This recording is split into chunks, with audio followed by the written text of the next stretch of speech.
आज की इस लेक्चर में हम डिस्कस कर रहे हैं geometrical meaning of differential equation d y by d x.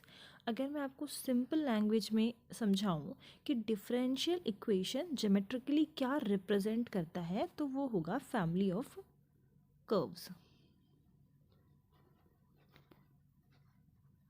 And this d y by d x is nothing but a slope, जिसको हम m से भी रिप्रेजेंट करते हैं या फिर d Y by D x हमारा होता है tan थीटा। ओके, तो ये जो स्लोप हम बोल रहे हैं इसके लिए कैसे कोई भी differential equation family of curves को रिप्रेजेंट करती है उसके लिए मैं आपको एक एग्जांपल के थ्रू एक्सप्लेन करती हूँ। लेट्स से हमने एक इक्वेशन ली y is equals to M X plus C, जो कि एक स्ट्रेट लाइन की जनरल इक्वेशन है। ठीक है, अब मैंने यहाँ पर इस c की जगह पर लेट्स से मैंने वैल्यू पुट कर दी 2 और मैंने इसका d Y by D x calculate किया तो ये मुझे मिलेगा m। मैं वापस से इसमें पुट कर रही हूँ। तो basically I have y is equals to, यहाँ पर m जो है वो स्लोप है और जो d Y by D x है विच इज़ ऑब्वियस, तो आप स्ट्रेट अवे भी m की जगह पर लिख सकते हो d Y by D x, यहाँ पर जाएगा x और ये हो जाएगा +2।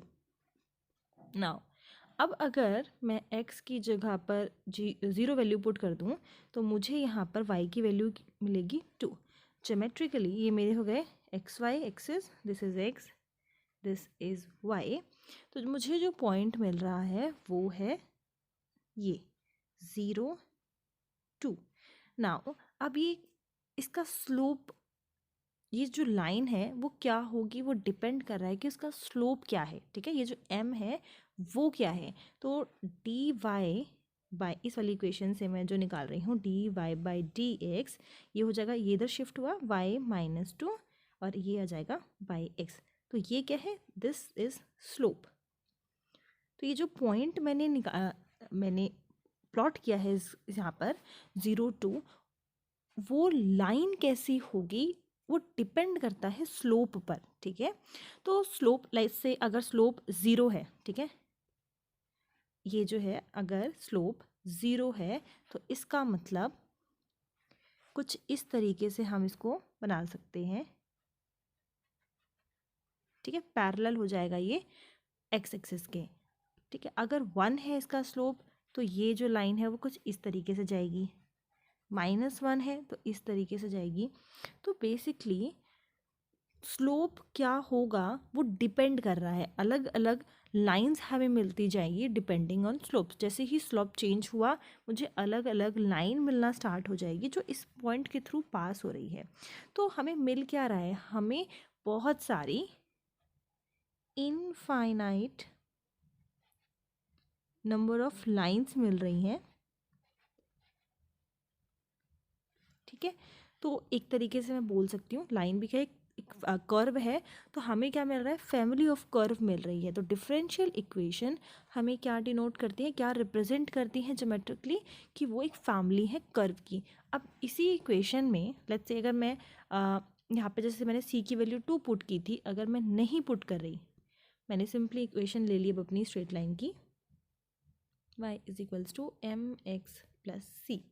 अब अगर हम D Y by D X निकालते हैं तो मुझे मिलेगा m, एंड अगेन जब मैं इसमें इसको पुट कर दूं तो मुझे मिलेगा y is equals to d Y by D x, यहाँ पर आ जाएगा x प्लस सी। अब जैसे ही मैंने x की वैल्यू को 0 पुट किया मुझे y क्या मिल गया, c मिल गया। ठीक है, अगेन आप यहाँ से d Y by D x निकाल सकते हो, वो होगा y minus c by x. अब जैसे कि वहाँ पर तो मुझे पता था c की वैल्यू 2 है और मैंने 0 2 पॉइंट यहाँ पर चूज़ कर लिया था, बट यहाँ पर क्या हो रहा है, क्योंकि मुझे c की वैल्यू नहीं पता है, वो आर्बिट्रेरी है, मतलब c यहाँ पे जो है कांस्टेंट है। तो अगर मैं c की वैल्यू लेट्स से अगर मैंने 0 ले लिया, तो मुझे ये वाला पॉइंट मिल जाएगा। तो जो अभी हम लास्ट केस डिस्कस कर रहे थे कि अलग अलग स्लोप होगा तो मुझे अलग अलग लाइंस मिलना स्टार्ट हो जाएंगी। तो केस कुछ ऐसा हो जाएगा, यहाँ से भी पास हो सकती है, यहाँ से भी पास हो सकती है, यहाँ से भी, यहाँ से भी, एंड सो ऑन। ठीक है, बट अगर सी की वैल्यू मैं 3 ले लेती हूँ, ये हो गई। ठीक है, तो एक्स की वैल्यू 0, वाई की वैल्यू 3 हो गई। मैंने सी के जहाँ पे 3 लिया है, तो अगेन डिपेंडिंग ऑन स्लोप्स मुझे अलग अलग लाइंस यहाँ पर मिल जाएंगी। ठीक है, जो भी उसका स्लोप होगा उसी के अकॉर्डिंगली मुझे लाइन मिल जाएगी। तो जैसे जैसे मैं सी को चेंज कर रही हूँ, अगर मान लो मैंने कोई और पॉइंट ले लिया तो वहाँ से बहुत सारी लाइंस जो हैं वो पास होंगी। तो यहाँ पर क्या डिपेंड कर रहा है लाइन किस साइड जाएगी, जहाँ पर उसका स्लोप होगा। तो ज्योमेट्रिकली यहाँ पर आप देखोगे मुझे फैमिली ऑफ कर्व मिल रहा है। यहाँ पर जो m है वो क्या मेरा पैरामीटर है, c जो है मेरा कांस्टेंट है, और डिफरेंशियल इक्वेशन बेसिकली हमें ये रिप्रेजेंट करती है कि हमें कौन से कर्व मिल रहे हैं। ज़रूरी नहीं है स्ट्रेट लाइन, जैसे ही हम अपनी इक्वेशन को चेंज करेंगे हमें हमारी जो फैमिली ऑफ कर्व है वो भी चेंज हो जाएगी। जैसे कि in general d Y by D x is equals to कोई फंक्शन है एफ एक्स वाई, और हम उसको ज्योमेट्रिकली देखना चाहते हैं कि कौन सा कर्व हमें मिल रहा है। जैसे कि इस केस में हमें जनरल इक्वेशन जो हमें मिल रही है वो स्ट्रेट लाइन की मिल रही है। तो जनरल इक्वेशन में हमें जनरली काफ़ी सारी लाइंस यहाँ पे हमें मिल रही है, बट पर्टिकुलर सोल्यूशन में क्या होता है, सिर्फ हमें एक लाइन मिलती है। तो जैसे कि नेक्स्ट केस में आप जैसे जैसे x और y की वैल्यू पुट करोगे, लेट्स से मैंने x1 y1 ले लिया, ये वो पॉइंट है x1 y1, तो स्लोप जो जैसा भी होगा, अगर मान लीजिए स्लोप कुछ ऐसा जा रहा है इस पॉइंट का, देन मैंने कोई नेक्स्ट पॉइंट x2 y2 ले लिया और वो ये पॉइंट है और उसका स्लोप कुछ ऐसा जा रहा है।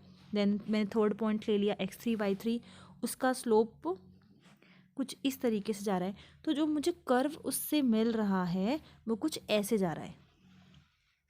ठीक है, तो ये जो मैंने रैंडमली पॉइंट्स लिए हैं वो हमें लेने कैसे होते हैं, ये सारे पॉइंट्स लेने होते हैं सो दैट मुझे ये पता चल सके कि डायरेक्शन फील्ड कैसी है, वो कैसा एक कर्व मुझे दे रही है, जो कि प्रैक्टिकली इम्पॉसिबल है क्योंकि मुझे यहाँ पे बहुत सारे ऐसे पॉइंट्स हैं जिन पॉइंट्स का मुझे डायरेक्शन देखना होगा, स्लोप देखना होगा कि किस तरफ जा रहा है, सो दैट मैं उनको ज्वाइन करके एक कर्व बना सकूँ, इसका सॉल्यूशन पर फाइंड कर सकूँ। ओके, और जैसे कि मैंने स्ट्रेट लाइन का आपको एग्जांपल दिया, वैसे ही ज्योमेट्रिकली आपको सर्कल्स भी मिल सकते हैं। जैसे ये, अगर ये जो केस मैं बता रही हूँ ये क्या है, फैमिली ऑफ सर्कल्स है, तो यहाँ पर कर्व जो है स्ट्रेट लाइन, सर्कल, एलिप्स, वो जो भी कर्व्स यहाँ पे मुझे मिल सकते हैं, तो फैमिली एक तरीके से रिप्रेजेंट करता है d Y by t x. I hope आपको ये जो एक आइडिया हम लेना चाह रहे थे कि ज्योमेट्रिकली इसका क्या मतलब होता है वो क्लियर हो गया होगा। Thank you.